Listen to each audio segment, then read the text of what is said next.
me di cuenta que la frustración es mi materia prima.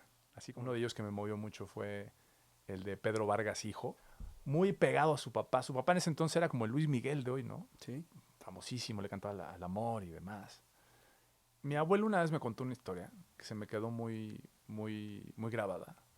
Mi abuelo, que nació en otra época y demás, su bisabuelo, o sea, perdón, su papá, mi bisabuelo, hacía estos chochitos de placebo que no tenían nada más que alcohol.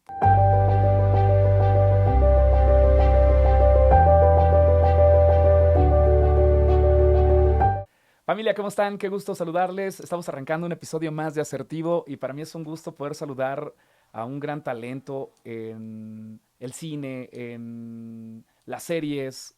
Y hoy que lo acabo de conocer, vamos a tener una gran charla porque tengo muchas preguntas. La verdad, siempre he querido platicar con un director de cine y aquí está conmigo José Javier Martínez, mejor conocido como Toto Martínez. Toto, ¿cómo estás? Bienvenido a Asertivo. Gracias, Juan Carlos. Raro escuchar mi nombre de pila porque nadie Nadie me te dice conoce José así, Javier, no. igual que yo. O sea, Ah, yo me mira. llamo Juan Carlos Chiñas Ajá. y todo el mundo me dice zorro. O sea, Ah, ese ha sido mi mote, mi apodo durante mis 23 años en la radio. Y todo el mundo, zorro, zorro, o Chiñas. mira. Durante toda la vida mi apellido fue como mi apodo. Entonces había personas que me preguntaban, oye, ¿y por qué te dicen el Chiñas? Ah, pues porque sí mi apellido. Claro. Pues chiñas, Hola, ¿cómo estás? de Mi nuevo, querido Toto, Toto. qué gustazo, bienvenido a Sí. Asertivo. ¿Cómo te va? Estaba viendo las cosas que has hecho dentro del cine, dentro de la televisión y todo lo que has estado trabajando.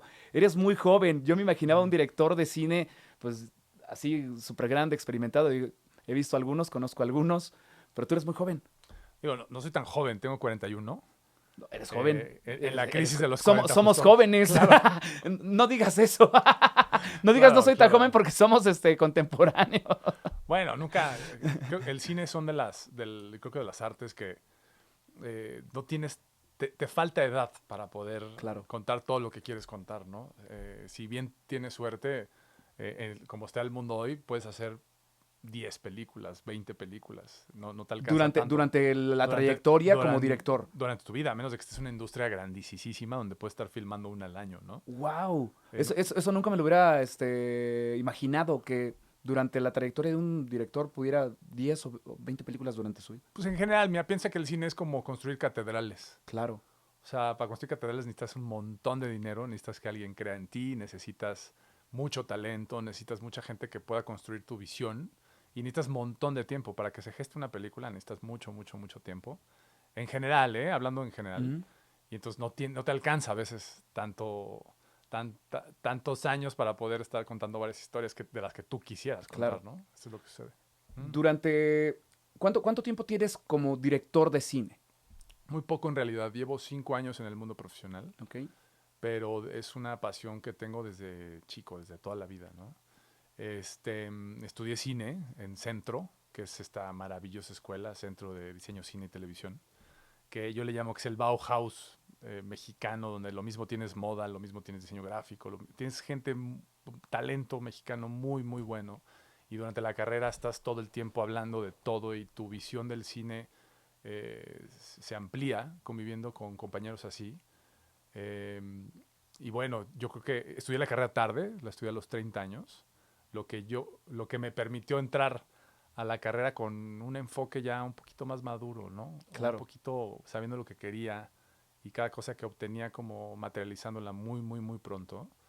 Y, y es muy rara la pregunta porque sí, digo, a nivel profesional de cosas que se han publicado, se han hecho, sí llevo 5 años, pero es mi oficio, es mi profesión. O sea, es como si le preguntas a un restaurantero, oye, ¿cuánto llevas de chef? Toda la vida. Lo que pasa es Claro, que llevo ejerciendo 5 años, claro. ¿no? Es eso. Desde que llegas ejerciendo 5 años, pero esta pasión no nació hace 5 años. Me imagino que nació hace muchísimo tiempo. ¿Cuándo comenzó? ¿En qué momento dijiste, me encantaría ser director de cine? Mira, muchas gracias por la pregunta, porque va directamente a mi infancia. O sea, no quiero hacer la historia típica de que agarra una cámara y contiene esta. No, pero no sé si te acuerdas tú que somos cuarentones, Sí. que se utilizaban mucho en las casas las transparencias, los famosos carruseles con Claro, claro. transparencias. Y desde muy chiquito tenía conciencia cuántas fotografías tenía un rollo y la cámara de la casa y que la tenía el abuelo y nada más había una cámara y la sacaba nada más para sacar 3 fotos y luego te esperabas, las revelabas y mi abuelo tenía la muy buena costumbre de reunir a la familia, a los compadres en su casa después de una cena cuando oscurecía, quitar el cuadro y poner el proyector Sacar las de las transparencias. transparencias. Entonces de niño para mí era increíble ver a mi mamá de niña y volver a ver a mis tíos y la casa de los abuelos que se fue modificando, irla viendo cambiando. Entonces, como que desde muy pequeño tuve conciencia que eso es una labor histórica. O sea que el hacer cine no es otra cosa que contar historias. Lo cuentas con la cámara, como hay quien escribe, Claro. es contar historias y tienes como una responsabilidad con la historia, ¿no? En este caso fue familiar. Entonces, de muy chiquito, el hacer algo que puedan proyectar para conectar los corazones de una audiencia, me quedó muy, muy, muy en conciencia, ¿no? Más adelante te das cuenta que pues, hay varios oficios que hacen eso. Y el cine, si me permites adelantar a lo mejor lo que me puedas preguntar, es, creo que escogí ser director de cine porque desde muy pequeño me di cuenta que la frustración es mi materia prima, así como lo estoy diciendo. Ok. ¿Por qué? Porque quise ser cantante de ópera, quise ser torero, quise ser socorrista, quise ser en la adolescencia rockstar. Quiero y quise y quiero hacer muchas cosas que esta vida no me alcanza, ¿no? Y un Claro, oficio que me permite hacerlo y creérmela es el cine. No hay cosa más lúdica que contar una historia que no existe en ficción claro. y poder ser eso, ¿no? Creo que entendiendo un poquito la frustración es lo que me llevó a decir, oye, yo quiero materializar eso y eso lo hace un director de cine, ¿no? Claro. O sea, pero nunca pensaste, te pregunto, en actuar, o sea, tú te fuiste detrás de, o sea, no dijiste, bueno, ahorita que comentas que querías ser torero, que querías ser, muchas profesiones, que a lo mejor no te fuiste por ahí, porque yo siempre he pensado que cuando uno desea algo con todas sus fuerzas, un sueño que tú quieras con todas tus fuerzas, siempre vas a buscar la manera de cómo conseguirlo. Y creo que tal vez esas otras cosas sí las querías, pero no tanto como ser director de cine. Puede ser, sí, yo creo que las quise todas o las quiero todas, que la única manera que De te... tenerlas todas. Y que te permite quitarte la cachucha y ponértela de torero y quitarte de esas, Correcto. es la dirección de cine, ¿no? Eh, a ver, lo voy a decir así aunque suene muy cursi. Mi abuelo una vez me contó una historia que se me quedó muy, muy, muy grabada. Mi abuelo, que nació en otra época y demás, su bisabuelo, o sea, perdón, su papá, mi bisabuelo, hacía estos chochitos de placebo que no tenían nada más que alcohol y Claro, ya claro, sabes, de claro. placebo, ¿no? Se lo robaba a su papá y le decía a sus hermanas que, me lo contó muy natural mi abuelo, que Los les de vendía medicina homeopática, esa ¿no? medicina homeopática, justamente, y les vendía a mis tías abuelas, les vendía los chochitos para que soñaran a color. Cuando me lo contó mi abuelo, le dije, abuelo, a ver, ¿cómo que para que soñaran a color? O sea, ¿tú soñabas en blanco y negro? Y me dice, sí, muy normal, soñaba en blanco y negro hasta que llegó la tele, vimos el color y pues ya no podías soñar otra vez en blanco y negro. Le digo, ¿de qué me estás hablando? O sea, ¿de qué me estás hablando? O sea, realmente el cine puede transformar profundamente los pensamientos y las imaginaciones de las personas. O sea, el cine es una espiral y una máquina del tiempo que conforme pasan las generaciones tienen una cara nueva. O sea, yo tengo el poder de escribir una escena donde Julio César le haga así para sentenciar a un gladiador y a lo mejor eso no está en la historia, a lo mejor lo Claro, inventó el cine, claro. ¿no? Y me obsesioné tanto con tener el poder de manipular la historia que no hay cosa más curiosa que poder hacer algo que pueda pasar y que pase, ¿no? Es decir, yo me la creo que cuando pongo una cámara es probable que pueda suceder en un futuro esa acción que estoy haciendo, ¿no? Es muy lógico, todo Claro. está entrelazado entre todos, ¿no? Entonces eso, híjole, no cabía en la actuación y no cabía en otra rama, sino que había detrás de la cámara, Claro. ¿no? ¿Nunca te llamó la atención la actuación? No, creo que soy un robot actuando. O sea, no, tengo tanta conciencia detrás de la cámara que no. Y aparte respeto mucho el trabajo de los actores, que es, o sea, ponerte en la piel de un personaje y vulnerabilizarte de esa manera para la audiencia se me hace maravilloso, ¿no? La verdad es que los directores nos desnudamos de diferente forma, nos desnudamos sin vernos, ¿no? Ok. Con la imagen en sí. Ujú. Antes de comenzar tu carrera profesional como productor, como director de cine, hubo una construcción. O sea, ya platicamos desde el principio de cómo con las transparencias pues, empezaste a soñar con eso. Pero, ¿a qué te dedicabas antes? O sea, ya en la vida normal, ¿qué hacías antes de comenzar a estudiar la carrera de dirección de cine?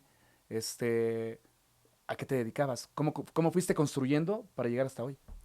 Pues no tengo como la línea sistemática y convencional, sino en la que nunca me creí en la educación lineal de que tienes que acabar la primaria y luego la secundaria.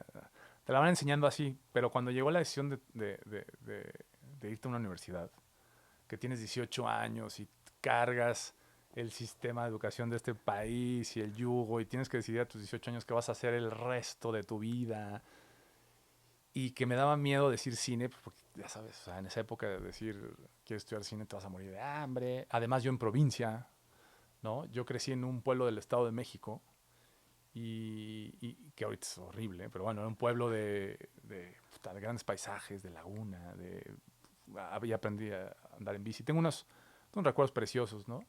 Y luego crecí en Pachuca después y un poquito saber a dónde te ibas era como, puta, güey, el peso de eso, ¿no? Entonces decidí no estudiar porque tenía miedo a equivocarme. Decía, no, no, no, Ok. lo más cercano es comunicación y un poquito en provincia, pues todo está centralizado en la Ciudad de México. Mm. Y muy temprano me puse a trabajar en televisión, muy, muy temprano en televisión. La televisión en vivo siempre me dio mucho, mucho terror, se me hace algo complejísimo. Todos los que están ahí se me hacen genios. Insisto, la ficción se hace un poquito más grabada, Sí, claro. más curada en ese sentido, ¿no? Y el en vivo era una locura. Sin embargo, estuve trabajando en noticieros en Hidalgo, hasta que muy pronto tuve un programa de documentalitos, de documentales de personas migrantes en Pachuca, imagínate, ¿no? Ok. Y un amigo abrió ahí un canal que se llamaba Teleportal, era como el primer emprendimiento donde muchos jóvenes hacíamos cosas, ¿no? Pero mucho por ahí, y la publicidad también me jaló mucho tiempo, ¿no? O sea, esta carrera que te estoy pintando es muy común, muy común. Hoy que doy clases, tengo muchos alumnos que vienen de publicidad o vienen de noticias, ¿sabes? Como muy así, pero necesitaba un poquito anclarme a algo, porque ya no me alcanzaba más Claro. la experiencia profesional, ¿no? Entonces, por eso me vengo a la Ciudad de México a estudiar cine, ¿no? Está increíble. Digo, te pregunto qué hacías detrás de, porque pues, uno va construyendo, a pesar de que a lo mejor muchas veces o a veces se aleje de las cosas que quiere, pero yo creo que cuando tienes algo en la cabeza, vas construyendo el camino y las cosas se te van apareciendo conforme a, digo, ya trabajabas en la televisión, ya estaba, o sea, te fuiste encaminando hacia algo que te gustaba, que querías y que tal vez en el momento que tenías que elegir qué construir, eh, pues tomaste la decisión de meterte de lleno al cine. Pero no, digo, no todas las personas, ahorita te voy a preguntar lo que dijiste de a los 18 años no tenemos la capacidad de tomar una decisión. Yo siempre he pensado que la mayoría de edad no debería ser a los 18 años. Ok. Yo siempre he pensado así de, o sea, veo a todas las personas de 18 años, yo tengo un hijo de 18 años, veo a todas las personas de 18 años tomando decisiones y digo, ¿es de verdad que a los 18 años ya tenemos la capacidad de tomar una decisión tan importante para nuestra vida? Y yo creo que no. En mi experiencia, yo creo que no. Mira, déjame interrumpirte. Yo creo que lo que pasa es que nos educan que tenemos que tomar buenas decisiones. Correcto. ¿No? Entonces desde muy chiquito, y no sé si no sé cuándo pasó esto, ¿eh? Pero desde muy chiquito tienes que decidir con muchísima seguridad si quieres el helado de vainilla o de chocolate, porque es una u otra. Y entonces desde muy pequeño entiendes que tomar una decisión es abandonar la otra y hay que sangrar y sufrir, Sí. ¿no? Un poquito como una sociedad, no sé si santificada, no sé cómo decirlo un poco irónicamente, pero creo que el chiste de la vida no es ni enseñarle a los hijos en tomar buenas decisiones, No, claro. si en tomarlas o no tomarlas. Y que todo el tiempo tomas decisiones. Sí. O sea, creo que las grandes decisiones son, imagínate un collar de perlas, donde hay perlas grandotas, pero hay muchas chiquitas. Esas chiquitas es decidir si te vas a levantar a las 7 o si te vas a bañar, si no te vas a bañar, si vas a jugar el partido de fútbol, si vas a dar el tiro de esquina, si vas a ir al banco hoy o no. Esas decisiones valen muchísimo, ¿no? Para cuando llegue la decisión de te vas a casar con esta mujer toda la vida Sí, o vas a tomar esta carrera, entre más experiencia hayas tenido, pues un poquito tienes más el músculo, ¿no? claro. Pero cuando se trata de educación, y creo yo, entramos como en una cajita donde está como, esta es tu oportunidad porque tus padres te están dando la carrera. Claro. ¿Qué vas a decidir, no? Y es como, no, espérame. O sea, a lo Todavía no mejor no lo sé. sé, ¿no? Yo me tardé mucho, hablé que, entendí que mi frustración era mi materia prima. Y para que yo supiera que eso fuera algo positivo y no algo negativo, la palabra frustración, Sí, pues requiere que cuajes, que sí, crezcas, claro. que entiendas, ¿no? Que te aceptes con tus fallas y con tus aciertos también. Y de ahí decir, ah, mira, creo que la decisión del cine sí era esta, ¿no? Me dijiste ahorita, oye, como que ya estabas muy enfocado. No, no está tan enfocado, ¿no? La verdad es que no. Eh, ¿Por qué? Porque creo que hay dos formas de ejercer un trabajo, un oficio. Una con el estómago y el corazón, que es como yo lo tomo en serio el trabajo. Así es la única razón que yo lo entiendo. Ok. Me considero en ese sentido muy artista, que es una manera más o menos feliz de ser. Porque cuando te va mal, te va muy mal, te duele mucho. Ya platicaremos del proyecto de José Alfredo. Duele mucho de que te clavas tanto. Pero cuando va bien, lo disfrutas mucho, ¿no? Claro. Y así es como yo concibo mi oficio. No, no todos los proyectos los hago, no todos los proyectos me involucro, ¿no? Porque cuando me involucro, me involucro. Y es una chamba muy desgastante. Si así quiero tomar mi oficio, pues evidentemente me ha costado mucho trabajo entender qué es lo que hago todo el tiempo, ¿no? Eh, es más, voy a adelantarme, yo creo que esa pregunta, o sea, ¿cómo definiría qué es lo que hago, ¿no? Porque luego te lo preguntan, ¿y tú qué haces? Es muy fácil decir cine. Yo creo que lo que yo hago es búsqueda. O sea, creo que mi chamba es una búsqueda constante de hacer, de poder capturar con la cámara emociones genuinas. Y eso es lo más difícil también de mi chamba. Sí, definitivo. ¿Cómo le hago para capturar una emoción genuina? O sea, ¿cómo le hago para cuando ponga la cámara, si bien me va, a lo mejor se va a ver un clásico como las películas de Buñuel o como las de El Indio Fernández? Este cuadro que estoy haciendo en este preciso instante, ¿no? O de Kurosawa, a veces me lo tomo así, ¿no? Hay un pueblo en Llanes, en España, que ojalá en México pueda pasar esto, que tú vas en el pueblo, caminas y vas y observas sillas de director que están alineadas exactamente donde el director puso la toma de tal película que te ponen aquí abajo con el año. Wow. Entonces tú puedes ir a sentarte a esa silla a ver ese ángulo, ¿no? Ok. Y regresar a ver la película, regresar a ver el lugar y empezar a empatar. O sea, a lo que voy, esa conciencia de poner la cámara, a mí me vuelan los sesos, ¿no? Eso sí, sí te lo iba a preguntar. O sea, te adelantaste a la pregunta, sí, sí te lo iba a preguntar, te iba a preguntar, ¿qué hace un director? Yo siempre me he preguntado qué hace un director de cine. O sea, el director de cine dirige, el director de cine escribe, o el director de cine busca inversionistas para después que tenga un proyecto, el director o el productor, porque pues muchas personas dicen, él es el productor, pero los artistas son estos, ¿no? O sea, el director de cine, ya bien lo dices tú vas y buscas historias, momentos, imágenes, cuadros, y lo haces con el estómago y el Mm. corazón, que es creo que la manera más extraordinaria de trabajar con el corazón, pues con la pasión de lo que haces que te encanta, ¿no? Y que te mueve, que te saca una lágrima. Con el estómago, Ujú. cuando sientes que algo que no está funcionando, luego sientes el retortijón, ¿no? Algo que cayó mal. Claro, sí. Eh, Mira, sí, sí, te duele mucho. O sea, porque llega un momento en que tu oficio se convierte en un espejo, ¿no? Las cosas que hacemos son reflejo de lo que somos. Ujú. Y hay veces que no están tan bonitas, y hay veces que están increíbles, y te sorprenden. Y tienes que tener la madurez de cómo te relacionas con el objeto, con la cosa, ¿no? En este caso, con las películas o con lo que escribiste, ¿no? Y la labor del director, yo creo que es emparejar el mariachi, ¿no? En primer lugar, y lo decía Tarantino en una plática que tuvo en Tribeca, me parece, que la chama del director no es transmitir su visión. La chama del director es entender tu visión y hacer que tu equipo de trabajo construya en tu visión, ¿no? Entonces, ¿cuál es la chamba? Articular tu visión. Ok. Articular tu visión con un fotógrafo, con un sonidista, con la música, con una actriz, con un actor, con los dineros, articularla todo el tiempo para que ellos construyan tu visión.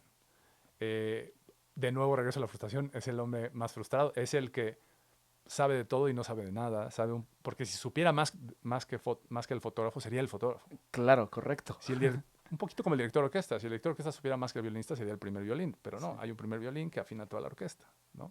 Entonces, ¿qué hace? Tono. Todo el tiempo es tono, ¿no? ¿Cuál es el tono de esta película? ¿A cómo suena mi crew hoy? ¿Cómo se va a ver? Es una cosa ya muy, muy de intuición que tiene que ver con emparejar el mariachi. ¿Cómo le bajas a las trompetas? ¿Cómo las subes a los violines? Váyanse más para atrás, pónganse más para enfrente. Porque tú crees que así es la interpretación de ella, de José Alfredo, ¿no? Por ejemplo, ¿no? Es eso, ¿no? Una total interpretación todo el tiempo y reinterpretación todo el tiempo.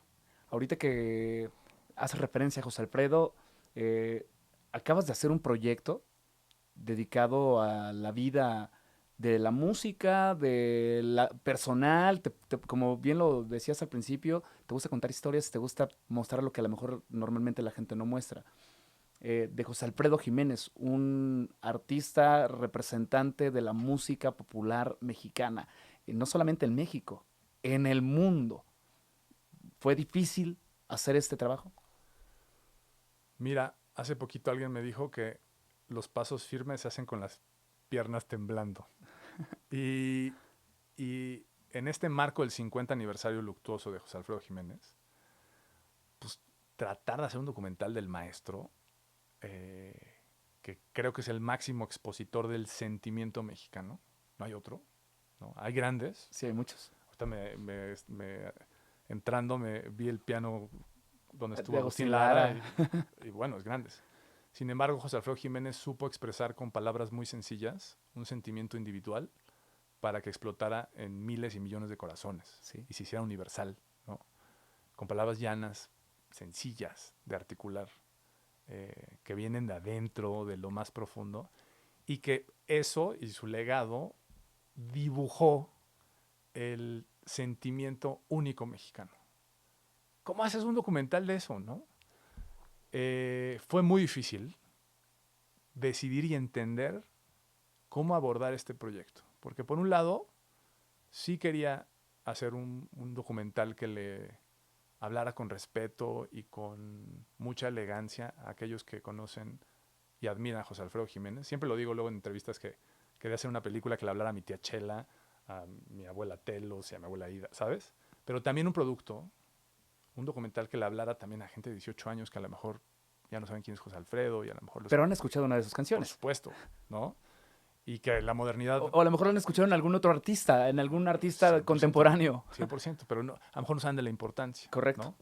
Entonces, lo que se nos ocurrió, ahí peloteando también con Pablo Camarena, un gran fotógrafo, y con Rafael Cue, mi productora, a quien aprecio mucho, pensamos en hacer una oda a la música mexicana a través de la obra y legado de José Alfredo Jiménez, ¿no? Wow. Y esto es con mucha cinematografía, es decir, visualmente es exquisito, y con la deconstrucción de grandes personalidades como Leonel García, gran compositor, Sí. como el tenor Fernando de la Mora, desde España Ana de Caro, la cantadora flamenca extraordinaria, Kunt Vargas, un trombista de la Sierra Mije de Oaxaca, Wow. que escuchaba en su plaza a José Alfredo Jiménez y no sabía quién era José Alfredo Jiménez, ¿no? Una deconstrucción del espectro de José Alfredo Jiménez, como se tiene que hablar José Alfredo Jiménez. José Alfredo Jiménez nos tiene que hablar con... Yo sé de José Alfredo Jiménez. No, se claro. tiene que hablar del corazón, Sí. de que está increíble y esto duele. Que hablaran con sinceridad, y también tenemos ciertas interpretaciones de ellos, ¿no? Entonces es una oda musical. Y era la única manera de subirse a una ola tan difícil de subirte para poder dejar algo en el legado de José Alfredo Jiménez, ¿no? Entonces, fue difícil, pero la única manera de abordarlo es que nos moviera la panza y nos moviera el corazón. Y todo el crew se transformó en este proyecto, ¿no? Ok. Así fue, así fue. Sí, porque bien lo comentamos. O sea, el tener un artista tan grande como José Alfredo Jiménez no es como, pues vamos a hacer una película de José Alfredo, a ver qué hable de José Alfredo, ¿no? Vamos a hacer una película o un documental que diga de José Alfredo, entonces cuando la gente o el público, los fans o la gente que no lo conoce, disfruta de una historia tal vez diferente a la que normalmente cuenta la gente, dices, ah, no, ese no es José Alfredo, ¿no? O sea, no es tan fácil con un personaje de este tamaño, me Ujú. imagino. No es tan fácil, no, no, pero hay, para abordarlo, alguien me dijo, te tienes que querer ser José Alfredo. Ok. Y dentro de mi ilusión y todo lo que platicamos de mi infancia, pues dije, sí, soy José Alfredo. Entonces empiezas a ponerte en los zapatos del maestro y decir, ¿qué hacían los 40 José Alfredo? ¿Cómo pensaba? ¿Qué sentía? ¿Tener una familia? ¿Ok? ¿Cómo caminaba? ¿Cómo eran los caminos de Guanajuato? Íbamos a una locación y yo trataba de suponer dónde había estado parado y si había estado sentado acá o no, si lo saludaban. Empezaba a sentir y suponer muchísimo para sensibilizarte y humanizarlo. Quitarle este espectro de personaje famosísimo Ok. y saber quién era el hombre y el alma. Quién era él, ¿no? Y sentirlo, ¿no? Porque todos somos más que un Wikipedia, ¿no? Sí, Y José correcto. Alfredo ya no es un Wikipedia. O sea, entonces, esta película buscaba un poquito desmenuzar eso. Y ahí es donde se te empieza a quitar el miedo, que decir, hoy estoy haciendo una película de José Alfredo Jiménez, y te empieza a subir el nervio, Ok. que se combina con pasión, ¿no? Y para mí lo más importante, me preguntaste, ¿qué es lo que hace un director?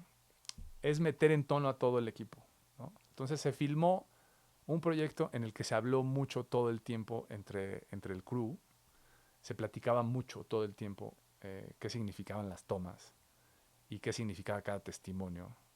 Y la película se fue reescribiendo todo el tiempo, ¿no? Ok. Aunque había una línea argumental y lo que tú quieras, pero era la única manera de abordar un personaje de ese tamaño, de esa investidura, ¿no?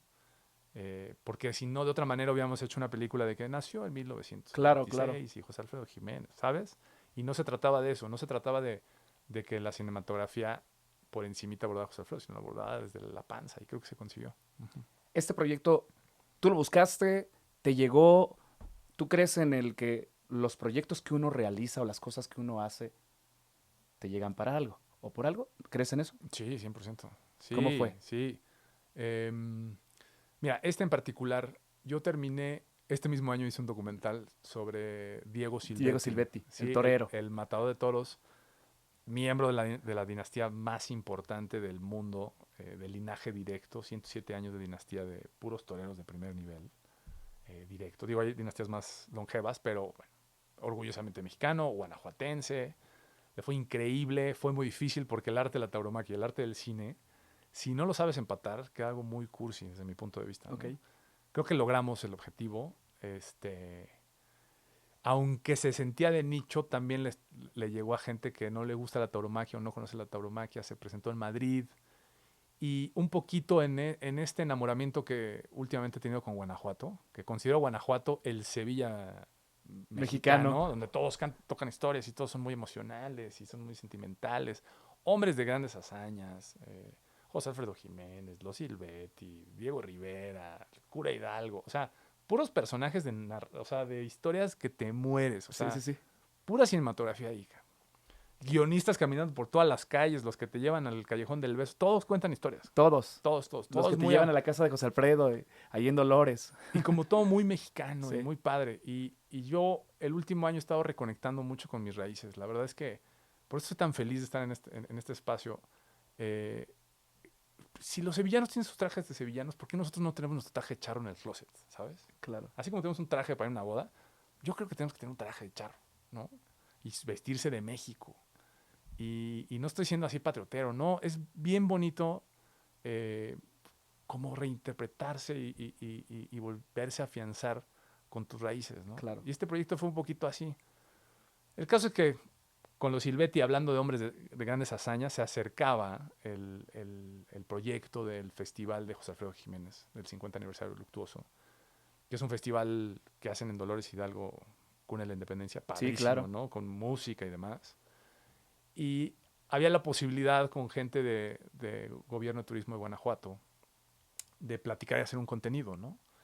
Platicamos, a mí se me ocurrió una idea junto con Rafa Cue, el productor, y como en mi experiencia en tele, o sea, hicimos un deck, pichamos con toda la emoción y un poquito la actitud era, si si no se hace hoy, se tiene que hacer mañana. O sea, ya se me ocurrió, se tiene que hacer, ¿no? Bien dicen, voy a hacer un comercial, y me decía un gran productor de cine a quien aprecio y quiero mucho, Billy Robsar. Me dice, cuidado con lo que se te ocurre en la regadera, porque vas a estar luego con esa cosa 5 años, ¿no? Entonces, se nos ocurrió y habría que hacerla, ¿no? Claro. Responsabilízate de lo que se te ocurre. El caso que hablando con ellos, se subió al barco padrísimo, con mucho apoyo el gobierno del estado de Guanajuato, Secretaría de Turismo de Guanajuato, Comisión de Filmaciones de Guanajuato, padrísimo. Y juntos era, vamos a hacer el documental de José Alfredo Jiménez, ¿no? Y en primer lugar, a mí como director, platicando con Rafa, era, tenemos que subir a Paloma Jiménez a este barco. O sea, la hija de José Alfredo Jiménez, que es una señora maravillosa, culta, abierta, ha llevado el legado de su papá de una manera extraordinaria. Era muy importante esas pláticas con ella para poder ver esa otra cara que te conté de José Alfredo Jiménez. Entonces fue como muy natural, o sea, estábamos en esas pláticas cuando todavía no definíamos muchas cosas como presupuesto, días de llamado y todo, pero ya había gente que quería hacer esto, ¿no? Entonces gestó de manera muy, muy natural, o sea, no hubo un proceso muy técnico donde metes una carpeta, bajas un fondo. Claro. Se fue haciendo así, ¿no? Lo mismo los presupuestos, lo mismo los llamados, se fue gestando el proyecto de una manera tan natural, obviamente completamente profesional, pero muy, muy natural, ¿no? Y así fue muy orgánica. Yo creo que nos llevó de Silvetti a una cosa de José Alfredo. Y, por ejemplo, hoy tengo la charrería en la cabeza. No sé si voy a terminar ahí, ¿no? Un poquito es así. Puede ser.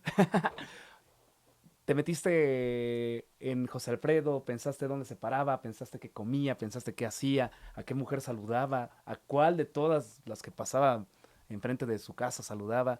¿Qué hay de José Alfredo en Toto? Uy, ¿Te espejeaste en algo de eso? Al sí, momento de hacer claro. toda esta Sí, introspección, investigación. sí. Híjole, qué buena pregunta, Zorro. Eh, sí, 100%. Hubo una noche que me dolió mucho José Alfredo. Yo sé que suena que a todos nos duele José Alfredo en la cantina, pero no en la cantina. O sea, habiendo escuchado tanto al maestro, tantos testimonios, uno de ellos que me movió mucho fue el de Pedro Vargas Hijo, que vive todavía, que trabajó en RCA Víctor, Ok.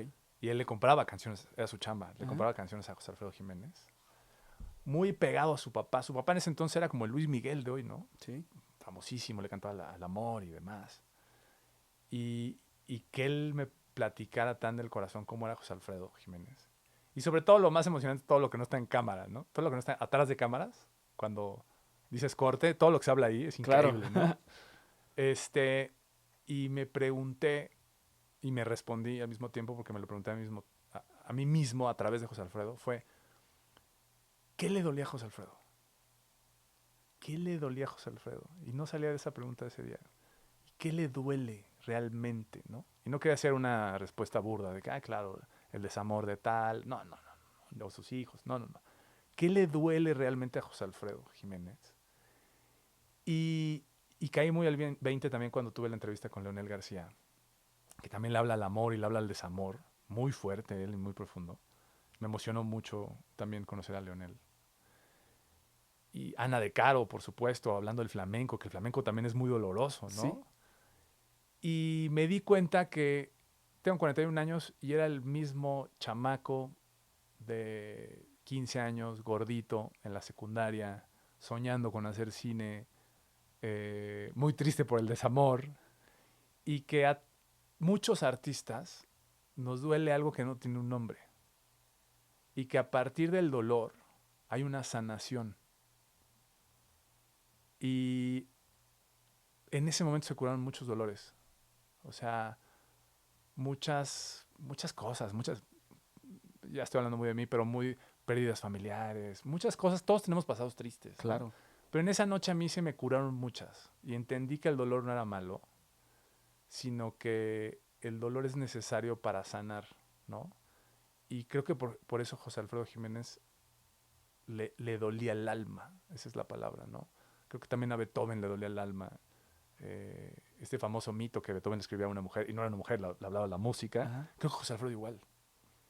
De hecho, poniendo un poco el spoiler, Tengo una claqueta de cuando estoy filmando José Alfredo, de que hice una cosita de ficción, donde hice unas tomas con una actriz y le pongo la claqueta ella, como la letra, Como la canción. la canción de José Alfredo, ella, pero un poco era lo que le dolía a José Alfredo, era ella, ese espíritu, ¿no? Que como artista lo puse yo como algo femenino, ¿no? Porque le daba una cosa muy de inspiración, profunda, y creo que le dolía el alma, era eso. Y creo que también a mí me dolía el alma, o me duele el alma, y a partir de que te duelen muchas cosas de este mundo, es como sanas y empiezas a resolver el mundo. O sea, me dio una lección José Alfredo con eso, impresionante. Me dio una lección la música también de Leonel, impresionante. Entendí muchas cosas del dolor artístico, Ok. ¿no?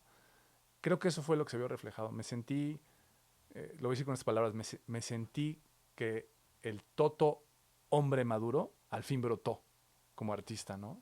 A partir de aceptar tu dolor. Y creo que eso fue una revelación muy fuerte esa noche y muy gratificante. Ujú. Qué fregón, qué Sí, fregón y qué interesante, ¿no? El que las cosas que nos apasiona hacer, pues por supuesto que nos ayuden a construir, a construirnos, a deconstruirnos y a cambiar ujú. Sí, no. Y es necesario. Es siempre. necesario la reinvención todo el tiempo. Este, y, y hay que hacerla. O sea, no, no podemos como estacionarnos en nuestros absolutos, Correcto. sino más bien tenemos que arriesgar y vivir el peligro de estar vivos, ¿no? Venimos de una pandemia, sé que seguimos hablando de ella, pero fue una bofetada para todo el mundo y de reinvención. Y a partir de aceptarlo, creo que los miedos se van y empiezan, o sea, los miedos paralizantes se van y llegan los miedos que te ayudan a darte norte, ¿no? Y empiezas a creer, voy a hablar de esto bonito, empiezas a creer en la falla. La falla es todo aquello que no tienes controlado y que falla, ¿no? Y si lo piensas, así es la vida. No tienes control absolutamente de Nada. nada, ¿no? No tienes control de la lluvia, pero sí tienes control de ponerte una chamarra. Y cuando entiendes la falla, en el caso del cine, empiezas a filmar mucho mejor. Porque si llueve, en tu película llueve. Si tiembla, en tu película tiembla. Y empiezas a moverte con tu arte y empieza a poder ser más genuino y más honesto, ¿no? Y eso es lo que me enseñó José Alfredo. O sea, José Alfredo, ojo, a mí Agustín Lara me vuelve loco. O sea, palmeras borrachas de sol, esa imagen es una cosa extraordinaria.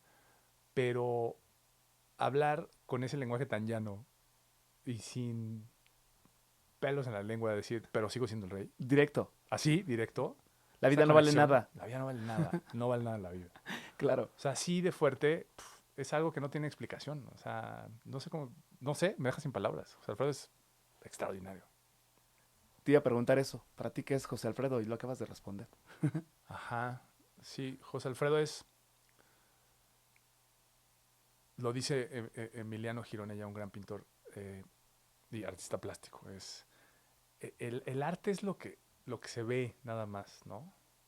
Pero el genio está arriba, ¿no? Y la comunión que puede haber entre genio y arte, esa tensión que puede haber entre la obra y el creador, a José Alfredo yo creo que ni le importaba. O sea, José Alfredo era. Y y creo que no lo medía, ¿no? Y, híjole, me dan nervios responder qué era y estacionarme con José Alfredo, porque lo sigo descubriendo y lo sigo descubriendo, pero, o sea, es el máximo expositor, como lo dije yo, del sentimiento mexicano y punto, se acabó, por eso rebasó fronteras. Hay algo que creo que me he puesto a pensar. Hoy en la actualidad tenemos la construcción de muchísimas cosas, productos artísticos, musicales, la. Y el que José Alfredo haya llegado, José Alfredo y muchos artistas de su época hayan llegado tan alto, llegar a posicionarse, llegar a quedarse en una posición muy importante dentro de la música popular mexicana, creo que para mí, en mi forma de pensar, creo que simplemente es porque, ya lo dijiste, no estaban construyendo un artista, no estaban diciendo qué tengo que hacer para que la gente me quiera. Eran. Y hoy creo que muchos de los artistas que funcionan en México es porque realmente son, porque algunos están construyendo, algunos los construyen, algunos les dicen es que tienes que ser de esta manera, es que tienes que cantar esto, es que tienes que hacer esto, tienes que hablarle a la gente de esta manera. Y cuando el artista simplemente es, creo que la gente lo ve genuinamente y simplemente lo atrapa su atención. Claro, porque inspira, ¿no? Somos, so- a veces pensamos que somos muy egoístas y no es cierto. Lo voy a decir así. Somos gente que nos necesitamos todo el tiempo. O sea, las Sí. personas nos necesitamos todo el tiempo. Por instinto, nos necesitamos todo el tiempo. Hay una teoría que dice que somos los únicos mamíferos que tienen más blancos los ojos que otros. Todos los demás tienen más negro, pero somos los que tienen más blanco. Ajá. Y es para que tú sepas a dónde estoy mirando y poderte relacionar conmigo. Es una teoría japonesa. Porque o sea, estamos hechos para relacionarnos, ¿no? Claro, Diciendo esto, claro, cuando uno inspira al otro y se gratifica y te vuelves el espejo del otro y el otro se vuelve tu espejo. claro. Y hay un porqué de estar en esta vida, caray. Eh, creo que esa es la única manera. Y bueno, esa es la manera más poética de decirlo. En la industria así donde hay la música, acabo de decir la música, o el mismo cine, o las series de televisión, que es una locura, donde hay opiniones de 14 ejecutivos y 2 escritores, y se toman decisiones Claro, todo el tiempo. Hay dinero en juego, hay inversión en juego. Aún así se puede ser quien es. claro. Tiene que ver con articular tu visión todo el tiempo. Tiene que ver con que no te dejes ir con la ola y el destino, sino que en cada oportunidad que puedas, saber qué batallas enfrentas y cuáles pierdes para conseguir ciertas cosas de las visiones, ¿no? Y esto es siendo, o sea, las personas que más inspiran en cualquier ámbito es porque son y hablan con la neta, ¿no? Y y José Alfredo era uno de ellos. Sí. O sea, ¿qué me dices, no? Hablaste de artistas musicales, eh, eh, ellos que no, aquellos que parecen que no son, yo creo que es porque, no sé, tienen pues, que levantar la mano y a lo mejor decir, no es lo mío esto, Claro, o más bien, o sea, cámbienme a esto es lo que me gusta. Oye, que el camino va a ser más difícil, pues sí, pero ¿por qué haces esto un poco, no? claro. Ujú. Oye, ¿qué piensas de ahorita la inteligencia artificial? Ya se están haciendo canciones, me imagino que también películas, me imagino que también muchas producciones dentro de tu ámbito y que pues ya pueden, una inteligencia artificial puede escribir, diseñar y construir algo como si lo estuviera haciendo cualquier director actual. Pero jamás tendrá la falla, como te lo he dicho. Jamás tendrá el error humano. Entonces jamás serán humanas. O sea, al final es un algoritmo impresionante que hay que saberlo ver, es inevitable. Sí, La inteligencia artificial es inevitable. Y hay que saberla tomar como es y criticarla y tener un ojo crítico y un uso crítico de ella, pero usarla, no lo podemos negar. Lo que nos está dando miedo ahorita es la inteligencia artificial generativa, ¿no? Porque tiene muchos años que existe la inteligencia artificial claro. y no nos hemos peleado con el Google Maps de No, que no, nos no, den no, una claro, claro. dirección, ¿no? No nos hemos sentido amenazados por una No, dirección de Google Maps o de Uber. Este, y la generativa, aquella que de repente tienes un gran texto, tienes una imagen que la hizo en 4 segundos y que te empieza a dar inseguridad, oye, ¿y por qué llevo 5 años estudiando óleo cuando esto ya me superó, ¿no? sí, Pero mira, un poco, cuando he tenido conferencia o he platicado con alumnos de foto, que les digo, a ver, todos se compran una cámara, ¿no? Y tu ilusión de comprarte una cámara, ¿qué es? Claro, hacer un amanecer. claro. ¿Y qué pasa cuando te metes a Google y ves 58 millones de amaneceres mejores que el tuyo? ¿Qué haces? ¿Ya no tomas la foto del amanecer? No, pues sí la tomas. Bueno, la pregunta es, ¿cuál es tu labor como fotógrafo? Si ya hay mejores fotos expuestas en internet, mejor que la tuya, ¿cuál es tu función como el fotógrafo, no? Y bueno, con pláticas y todo, siempre el final es el ojo crítico. ¿Cuál es mi posición como fotógrafo para resolver mi entorno, no? Dentro del cine de inteligencia artificial, pues sí, o sea, es el comienzo apenas. Eh, creo yo que no van a quitar chambas, así trabajos como tal. Yo creo que no. Yo creo que hay que entenderla y hay que saber usarla y hay que saber deconstruirla. Yo creo que sí. Esto es y tomarla como una herramienta, Claro. como utilizas Photoshop, ¿no? Ya no cortas ni pegas, sino con 2 clics cortas y pegas. Claro, Y entonces, ¿qué pasa? Tu creatividad va más adelante y ya no piensas en cortar y pegar, sino piensas en lo que sigue. correcto. Y entonces te da una cierta velocidad, ¿no? Tendríamos que entender un poquito eso a lo mejor con la generación de texto o con la generación de imágenes, para que nos importe entonces ya no la hechura de ciertas imágenes, sino a lo mejor la comunicación o a lo mejor otra cosa que no se me está ocurriendo en este momento, ¿no? Respecto a la industria, creo que sí tiene que regularse un poquito en el sentido de que pues, lo que está pasando en Estados Unidos con la huelga De los de actores. los actores y escritores, Mm, que, creo que la mezclaron un poquito el tema de la inteligencia artificial y el tema de las regalías y demás, ¿no? Este, pero sí un poquito se sienten amenazados que si se entregan prosas en un cuarto de escritores, pues que no lo vayan a hacer en ChatGPT, ¿no? claro, Yo no tengo hijos, pero también lo mismo tendría el mismo miedo que si mi hijo está haciendo ensayos en ChatGPT y llega un momento en el que la escuela intervenga o demás, ¿no? Entonces, lo que pienso es que es inevitable y más bien está cambiando el mundo y la innovación y todo, y hay cosas que se están quedando, como la educación. O sea, más bien yo creo que la educación se está quedando como es y no saben cómo regular eso. Y creo que se tienen que transformar para un poquito meterse con la inteligencia artificial. Pero o sea, detrás de la inteligencia artificial al final hubo un humano, o muchos, que le metieron y crearon esto, ¿no? Entonces, miedo, yo creo que no hay miedo. O sea, más bien hay que confiar en nuestra falla, hay que confiar en la falla humana, ¿no? Eso es lo que yo creo. perfecto. La frustración, ¿qué reflexión te ha dejado la frustración?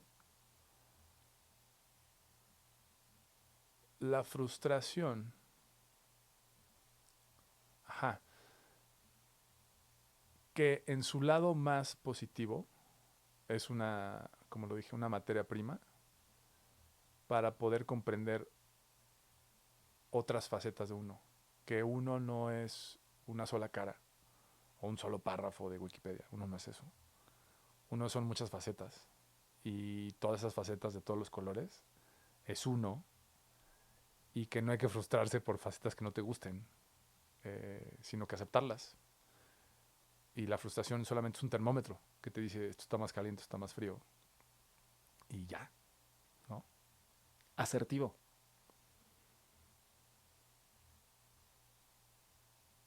Conexión personal e íntima. Esa es la asertividad. Qué fregón. Te deseo mucho éxito. Ya la podemos ver, la película documental de José Alfredo Jiménez. Próximamente se estuvo en Dolores Hidalgo, Ok, Cuna de la Independencia en Guanajuato. Estuvo 2 días y lo recibió la gente increíble. Y lo que sigue es muy probable que vuelva a estar en Guanajuato. No tengo fechas ahorita. Y me urge presentarla en Ciudad de México. Puede ser en un museo, no sé cuál todavía, tiene que ser un museo, o es en la Cineteca Nacional. Está ideándose, no hay nada, nada, nada, ok. está en mesa, estoy spoilereando más. Pero sabrán. Para que sigan las redes sociales de Toto, para que estén al pendiente, porque, digo, de esto que nos acabas de platicar, digo, yo me quedé con ya muchas ganas de verlo. No, mira, ahí te va. Es arroba Toto Martínez G, Toto Martínez G. sí, y arroba JAJ, o sea, de hack, José Alfredo Jiménez, Ok. guión bajo, el documental. Ahí está, para que Ahí se sigan van a las encontrar redes, para todos. que chequen todo lo que están haciendo. Mi querido Toto, qué gustazo platicar contigo. Gracias por la charla, gracias por compartirnos un poco qué hace un director de cine, gracias por regalarnos tu experiencia en todo lo que estás haciendo y te deseamos mucho éxito con este documental, así como el éxito que has tenido con los anteriores. Muchas gracias. Gracias, Toto. Encantado de estar aquí. Igualmente, esto es Asertivo.